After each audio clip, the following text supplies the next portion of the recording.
Hello, I'm architect Harshada Thakkar. I have recently finished my post-graduation from Goa College of Architecture in Sustainable Habitat.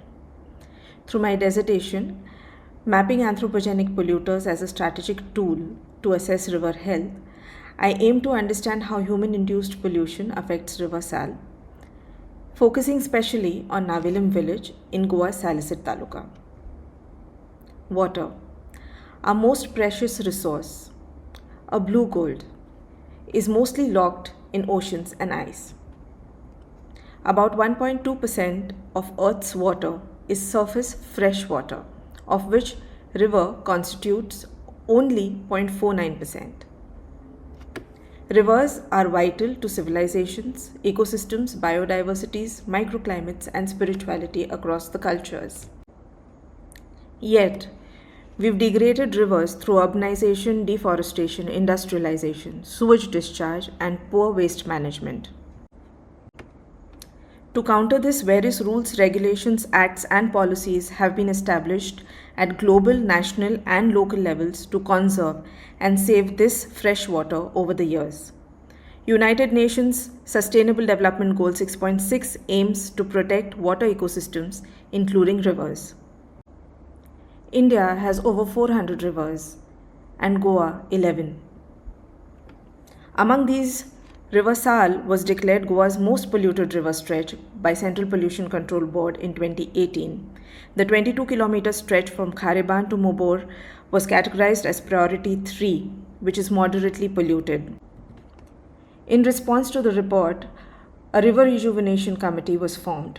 An action plan for River Sal was created in 2019 with a budget of 42 crores. However, photographic surveys revealed issues like encroachment, bandharas, wholesale fish market waste and concretized channels, infestation of water hyacinth, informal settlements, narrowed e-flow, encroached floodplains, and poor lateral connectivity with increased flood risk, especially post-construction of Western Bypass Highway. We reviewed land use data showing a twofold increase in urban build-up from 2005 to 2015. This was supported by satellite imagery using QGIS, with NDVI analysis indicating decline in vegetation along the river. The topography and hydrology analysis reaffirms delineation of CRZ hazard line, floodplain demarcation, and slope analysis supports accurate spatial assessment and risk mapping. Flood inundation analysis was done using Sentinel-1A SAR imagery from Google Earth Engine for a period of 2018 to 2023 to assess inundation patterns. This study indicates that in the year 2023, despite lower rainfall, significant waterlogging occurred on the western side of the recently constructed Western Bypass Highway, suggesting altered drainage, obstruction, and insufficient culverts. In a significant thesis study, Samuel Afanso of Bharati Vidyapeeth identified 30 sewage discharge points contributing to pollution in the River Sal, primarily from hotels, domestic effluents, and sewage treatment plants. This was seen particularly concentrated around Khareband in Margao and the Mobor region. Goa State Pollution Control Board water quality reports for the year 2018 to 2021 shows alarming fecal coliform levels going up to 4,900 mpn at Mobor and a staggering 35,000 mpn in Khareband, far above the safe limit of 100. Coliform causes major public health hazards through waterborne diseases like cholera, dysentery, and hepatitis, hence degrading fisheries and tourism. A cholera outbreak in 2024 at Kadbon Jetty, South Goa's largest fishing hub, claimed 5 lives of laborers working at the jetty, attributed to poor sanitation, specifically the lack of public toilets and widespread open defecation. River Sal is very unique. It originates and ends in the same taluka. It spans 35 kilometers with a tidal influence of 14 kilometers and runs north to south. The study focuses on Khareban-Navilam stretch of River Sal, along Navilam village on its eastern bank. Just south of Margao, where rapid urbanization in Margao exerts a direct impact.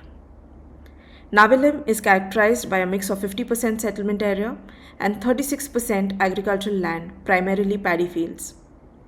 Despite having two STPs of 20 MLD and 6.7 MLD capacity, water quality reports suggest leakages and unconnected drains. The key issues identified in this region are encroachment, high fecal coliform, reduced e-flow, and lack of community engagement. These are some of the interventions that are proposed. There is an urgent need to integrate floodplain boundaries into regional plans and outline development plans with strict zoning bylaws to restrict land use and prevent encroachment in ecologically sensitive areas.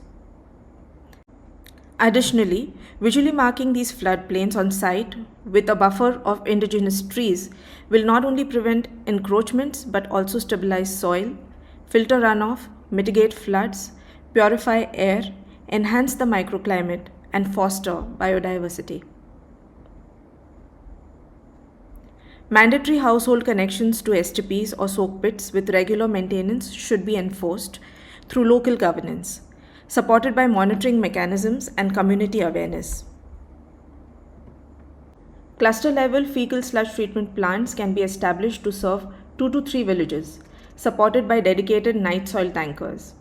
Also, mandating shit flow diagrams for all riverine settlements will ensure informed and decentralized septage management, identifying gaps in sanitation infrastructure, and guide targeted interventions.